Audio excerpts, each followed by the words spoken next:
Larry, are you ready for just the facts? I am ready.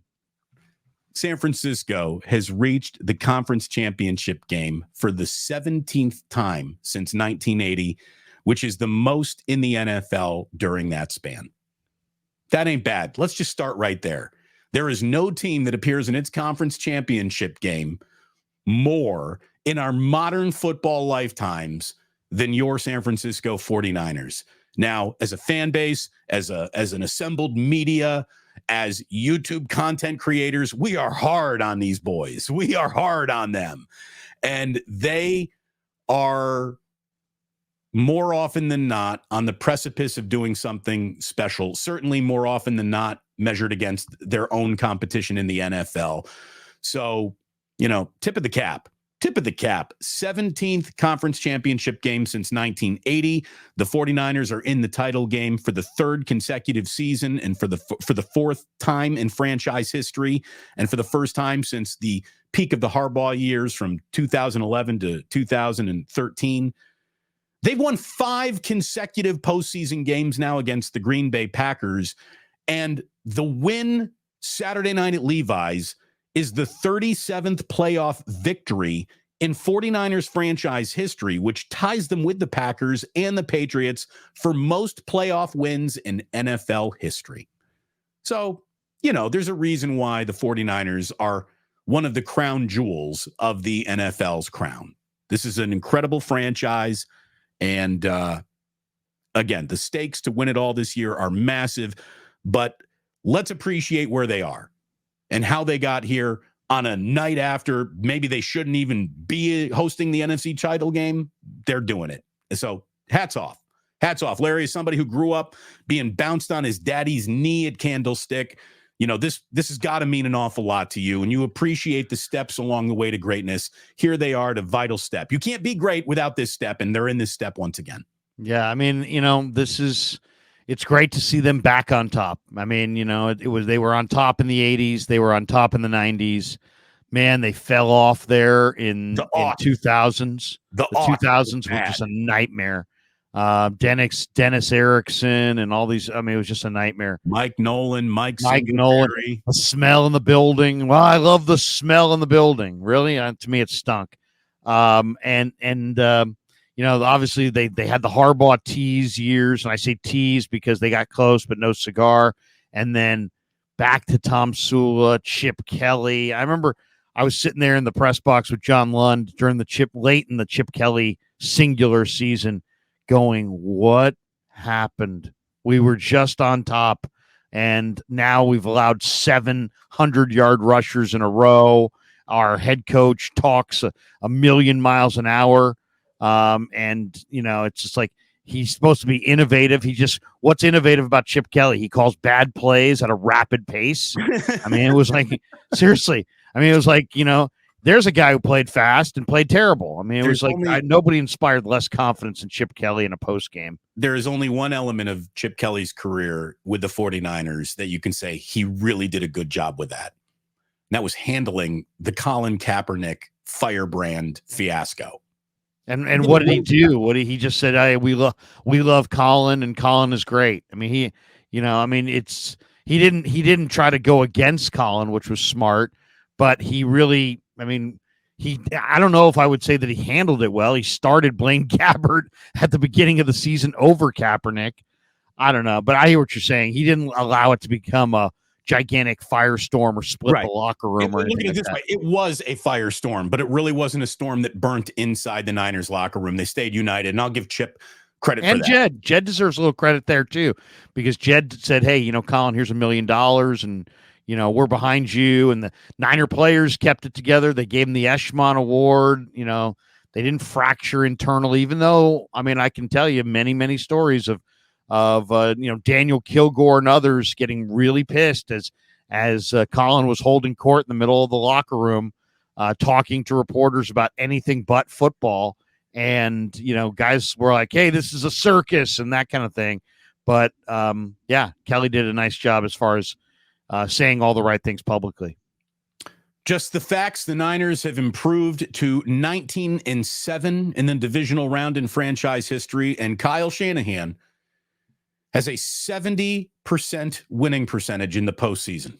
He's 7-3 as a head coach over 10 games, including a 3-0 record against Green Bay, and 5-0 at home, I believe. And he has never lost a home playoff game, and he's never failed to win at least 2 playoff games in any playoff run.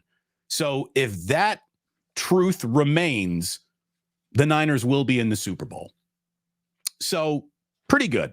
Shanahan, again, he's reached the conference championship game in each of his first 4 playoff appearances as 49ers head coach. He is the second coach in NFL history to earn a trip to the conference championship game in each of his first 4 playoff appearances. The only other coach who ever did that was George Seifert. So, and George Seifert, by the way, was handed a champion on a platter. Kyle was handed anything but that. So, to me, the most impressive part, sorry, Damon, I was going to say the most impressive part about Kyle was how quickly he assembled a really good staff. He knows good players, but he also knows good coaches. I mean, D'Amico, Sala, Bobby Slowick.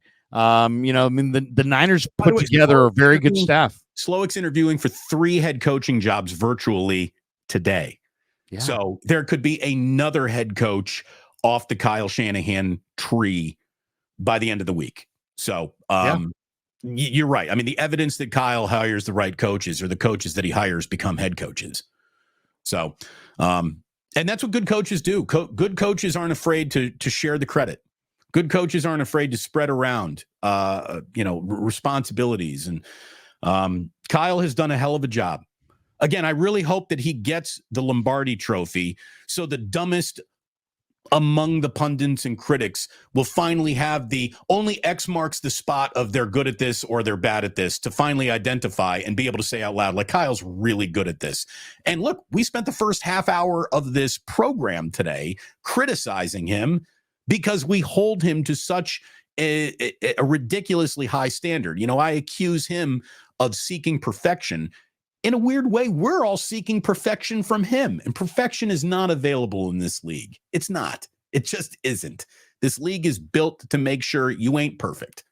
And everybody can be questioned. I mean, it's like questioning somebody does not mean doubting them. It means that you have another thought. And, I'll say this about Kyle too, is, and I've talked to Chris Forster about this, the Niner offensive line coach. Kyle Shanahan doesn't care where a good idea comes from. If Damon Bruce has a good idea and he thinks it can help him win a game, guess what? He'll use Damon Bruce's idea. If Larry Krueger has a good idea, if Chris Forster has a good idea, if Brandon Allen walks in his room and, hey, Kyle, I've got a good idea, he doesn't care where a good idea comes from. Joan and payroll? You think he's getting some Joan and payroll advice? He'll take it from a guy in section 160. He doesn't care where a good idea comes from. And to me, that's a smart person. Let's talk about playoff Brock, playoff Purdy. As we already told you, on the crucial drive that wins the game after an evening of not being on it. Purdy was not on his game, not for a minute.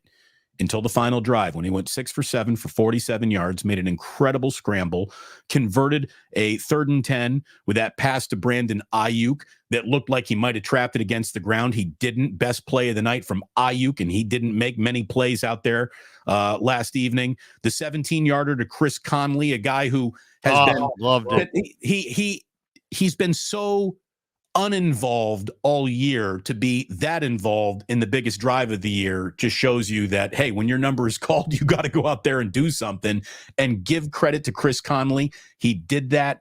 Purdy completed 23 of 39 for 252 yards, 1 touchdown. It didn't feel glorious. It wasn't glorious. Some of the decisions that he made were Jimmy Garoppolo level. Holy shit, that should have been a pick 6 going in the other direction. How about the Jawan Jennings catch? That I thought that was, people said that, and I heard Olsen say the high point of the high point. Olsen was like, that might have been his best pass of the night. I disagree. That might have been his worst pass of the night. You can't just go by the result. There's great passes that are incomplete. There's awful passes that are completed. That was an awful pass that was completed. There was 4 Packers all there. It floated in the middle of the field. There wasn't much on it. He completed it, but I mean, no. It's like, no, you don't want that. I'll tell you this. I watched this game on the binoculars a lot. And the one thing I noticed, and I'd be interested to hear Brock talk about it this week, and I don't know if he will, but his footwork, at the top of his drop, his footwork was locked. His feet, it reminded me of Garoppolo, where Garoppolo had one of 2 things going on. He either had pitter-patter feet, and they looked very, very, the opposite of quiet feet. They were loud and like unsure of himself, or they were locked. Like literally he had like a basketball player that's used his dribble and can't move. Or like you see kids play youth basketball and they've used their dribble and then their feet are locked and they start leaning. Brock Purdy, the feet got locked at the top of his drop like at least 7 or 8 times. So I was calling for rollouts. I want to see the Kyle move the pocket just because get his feet moving a little bit. And they just didn't call those plays. He was in the pocket a lot. But man, I'll say this: the one thing I love about Brock Purdy is that this guy shows up for the W. He doesn't care about the completion percentage. He doesn't care about his passing stats or his running stats or his this stat or his that stat. The guy's about the W.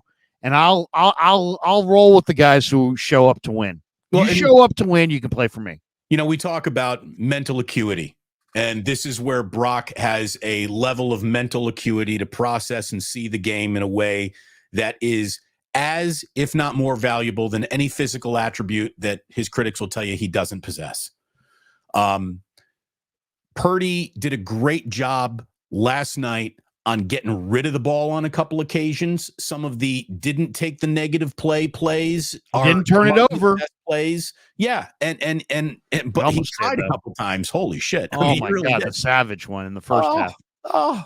He got, again, the Niners got away with some football murder on Saturday night. They did. He probably could have thrown 3 picks yesterday, maybe 4. Yep. It could have happened. The way that he doesn't get stuck on something negative is among his greatest attributes. He puts things behind him, whether it be a great play and a touchdown or a horrific drive and a failure. He moves on, and that's what guys who've been well coached throughout their careers are able to do. Stay in the moment. Don't worry about the moment that is past. Don't worry about the moments that are coming up. Be zen. Live in the moment. And Brock Purdy's great at being in the moment. Maybe the reason why his feet looked a little stapled is because he was unsure of his footing. I mean, I'm seriously wondering how many 49ers slipped and fell down on the way to the parking lot last night. Did they get their cleats right after the game? Because it didn't feel like they got their cleats right at any point in time during the game. Larry, they announced. Is Tayshaun Gibson out surfing somewhere today? Because that guy was floating on water all night last night. Yeah, he couldn't keep his feet. Mooney couldn't keep his feet. There was a point in the game, and this is another advantage when you watch it on TV as opposed to being there. I didn't realize this, but they said it in the broadcast when I watched the rewatch. The Niner defenders were all changing their cleats in the middle of the game. Yes. Guys, that's got to happen. That's got to happen in the pregame. And I had a long conversation with O'Neal about this, and there's 3 different, cleat links that you can go to. And I asked O'Neal, I said, well, why wouldn't you just go with the deepest cleat? And he's like, Krug, sometimes that if you go with the deepest cleat, your feet actually stick.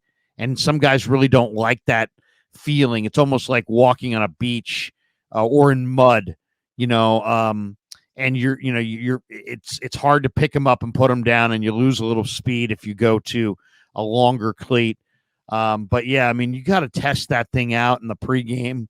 But I guess when the rain came heavy, guys started switching their cleats. Supposedly the entire Niner defense were switching their cleats in that second quarter or late first quarter. Penn State used to come on out and have the rack of shoes on the sideline. Like the Niners maybe need to pull a Joe Paterno card out and just travel with a rack of cleats to change into. Yeah, it was. Look, you know me, I don't like Levi's Stadium, and Candlestick might have drained better than Levi's Stadium. That was a wet surface that the Packers played a lot better on than the Niners did. So they either got to get their equipment manager on the spot, or how do you have a brand new stadium that doesn't have the proper field drainage? If that was the issue, I don't know, but it just the Niners did not look comfortable on their own home field, and that to me is always hard to explain away. And Brock's got to decide: do you want to go with the glove? Do you not want to go with the glove? Right. And I don't know what. Maybe somebody can design a towel that like somehow you can vacuums up water or something. Wow, Larry, the ShamWow. We've seen the infomercial. Maybe ShamWow out there. When you go to the dentist and you've got drool going, and they go get that thing and it's yeah. How about a towel that has like an electric towel that has like a moisture suck up right there? Something. But I'll say this: hand warmers. The Super Bowl's played in the Dome. That's right. Super Bowl will be played in the Dome, in the Mark Davis Dome. So the PF Chang's Dome. Niners don't have won't need any concern there. So they can just get there. And next week is supposed to be more dry than this week. So, but it does make you wonder about January football. And how did Brock Purdy do this? How is he so successful at Iowa State? I've been to Ames, Iowa. They get bad weather there like most of the year. Would be the best way to describe Ames, Iowa. Yeah, so how did this guy do it there? Well, one would argue that he didn't. I mean, he was very good, but he was also not good enough to be drafted in a round that anyone considers, a decent round to be drafted in. He has 32 school records. He does. But, it obviously he wasn't that impressive, or he wouldn't have been the last pick in the draft. I've never seen a player do what Brock Purdy did last night. He literally was drying his hands in the middle of a play. In the middle of a play. I've not seen that one either. I haven't seen that one either. They're going to have to figure out a way to animate that on the next version of Madden. Either way, Larry, dry hand, wet hand, good ball, bad ball, cleat, foot quietness, foot happiness, foot stapled to the ground. Brock Purdy became the 5th quarterback in NFL history to win a playoff game in each of his first 2 seasons. There's been a lot of quarterbacks. It's a short list when there's only 5. Joe Flacco, Ben Roethlisberger, Mark Sanchez, and Russell Wilson. Now you got a couple lucky situations in there. You got a couple Hall of Fame quarterbacks in there. Brock Purdy, who knows where it goes? Who knows where it really ends up and finish? We don't know where this year goes or finishes, much less his career. It's one of the greatest starts any quarterback has ever had in the history of their careers. Full stop. Nothing to criticize. There's nothing for Amy Trask to refute. There's nothing for Nick Wright to refute there. You don't like the player, his poise, his build, his physical makeup. That's not what I'm talking about. How many games did you win? Did you go to the playoffs? And what'd you do when you get there at the beginning of your career? Brock Purdy has as much to pull out as Milton Berle does. And showing at the beginning of his career is legit. Did you see Amy Trask's tweet? She said, "Dear Brock Purdy, you led your 49ers to a game-winning touchdown. Congratulations. If you advance to the Super Bowl, which I believe you will, I'll treat you to ice cream in Las Vegas. Congratulations, 49er fans. Enjoy this." I don't even want to read the comments because the comments are going to be like, it's going to be all negative.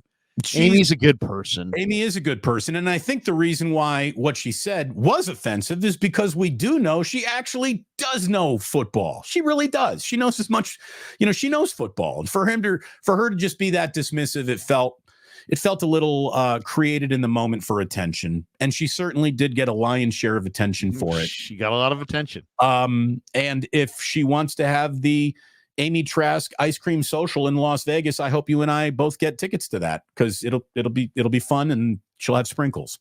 Let's talk about Christian McCaffrey. who, again, it's almost like Steph Curry. You expect him to hit 6 threes every night, and you don't even acknowledge when it happens.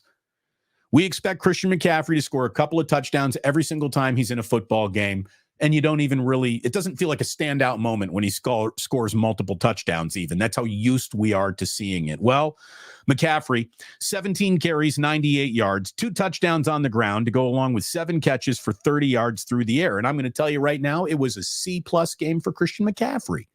So he did have one of the greatest plays of the year in this game. The 39-yard touchdown run, the jump cut on that was absolutely sinister. I mean, he made 2 guys miss. It was a phenomenal jump cut. There were 2 defenders there. He jumped from his right to his left. It was such an explosive jump cut that suddenly he had guys in front of him and to his left, and he jump cut to the left, and then they were both on. He jump cut so decisively that then they now were on his right hand side, and then he took it to the house. I love this. I love Christian McCaffrey's dependability, and also he's a tone setter. He's an absolute tone setter. It was great to see him on that touchdown run, and it felt like Kyle didn't use him nearly enough after I agree. the entire regular season, maybe overusing him. In the biggest game of the year, he forgets he's got Christian McCaffrey, the best running back in the NFL, and he's handing off to Juwan Jennings, who I don't think had a carry from a running back spot. Maybe he had an end around or a little razzle-dazzle something. I don't even know if he had that, honestly, as I think back through the entire year. But Christian McCaffrey had 9 carries for 33 yards with a long of 6 in the first half. So it was, or first quarter, I should say. But it wasn't a great game for the 49ers offensive line. I don't think it was a great game for the 49ers offense. It was a bad game, I think, for the 49ers defensive line. It wasn't a great night in the secondary. The 2 linebackers put this team into the win column as much as that final drive, and we will get to Dre Greenlaw and Fred Warner here. As a matter of fact, let's get there right now, because Dre Greenlaw had himself an entire career in just one football game. His 2 interceptions are the first time a 49er player had 2 interceptions in a playoff game since Eric Davis picked off Troy Aikman twice in the 95 championship game. Greenlaw is also the first NFL linebacker to have 2 picks in a playoff game since Tommy Polley did it for the St. Louis Rams against Brett Favre. Remember Tommy Polley? Remember that name? No. Greenlaw. No, not really, right? 8 tackles, 2 interceptions, his first 2 postseason interceptions of his career, and one was bigger than the other. He has now 62 career playoff tackles. That's the 5th most by a 49er player in franchise history. Fred Warner, 7 tackles on the evening. He's now got 71 in his playoff career. That's the 3rd most in franchise history. So put Dre Greenlaw in the goddamn Pro Bowl. My God, seriously, what does it take? This guy is the most overlooked player in pro football. I mean, seriously, his first year in the NFL, 92 tackles. 92 tackles in 2019. Followed it up in 2020 with 86. This year, he had 127 tackles.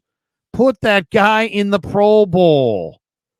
It's unbelievable that this guy doesn't get more love for the Pro Bowl. It's hard to be, admired as a really good power hitter when you're either right in front of or behind Barry Bonds. And that's the thing. He's playing next to Fred Warner, who nobody hesitates to tell you that Fred Warner might be the best at this in the league. And therefore, it just takes a little off Greenlaw's plate in the final evaluation. And that's what's happening more than anything else. If Fred Warner weren't here and it was Dre Greenlaw's team, he'd be that Pro Bowler. He's such a great dude, too. Friday, I'm standing right there at his locker as him and Purdy have the corner lockers right next to each other. And I always joke with them. I'm like, hey, man, this is like if this were the Monopoly board, I go, this is, this is Park Place over here. Boardwalk. This is the boardwalk in Park Place. I mean, you guys, this is Pack Heights of the locker room. those guys were sitting there and they were just rapping like dudes. And Brock was, asking him how his rehab was going. And Dre was telling about, hey, man, I've been rehabbing hard and I got here early. This guy, I don't think people realize how many man hours has gone into Dre trying to get right physically. He took a couple weeks off, but he's getting to the facility 5 a.m., 6 a.m., getting treatment, getting, extra, taking shots, trying to get ready. Dre appreciates Brock. Brock appreciates Trey. The two guys are very different guys, different backgrounds. And Dre's had a tough life. That's another thing. This guy is the picture of perseverance and doesn't complain, happy-go-lucky guy on the field. And Damon, I've asked this question to a bunch of guys over the last couple of years. I'm like, man, if stuff's going down in a barroom brawl, you can have anybody in the room roll up and back you. Who you got? Dre Greenlaw's name comes up first. I mean, seriously, the guys respect the hell out of him. Here we go. This one, St. Patty. Greenlaw is football. There you go. That's a pretty good way to say it. I mean, the guy represents what you want in a football player. Just all break, no gas, on the edge of opposite. You mean all gas, no break. All gas, no break. Yeah, sorry. Not all. No, I guess he's putting the brakes on the arm. I don't know. Yeah, I screwed that up. He'll break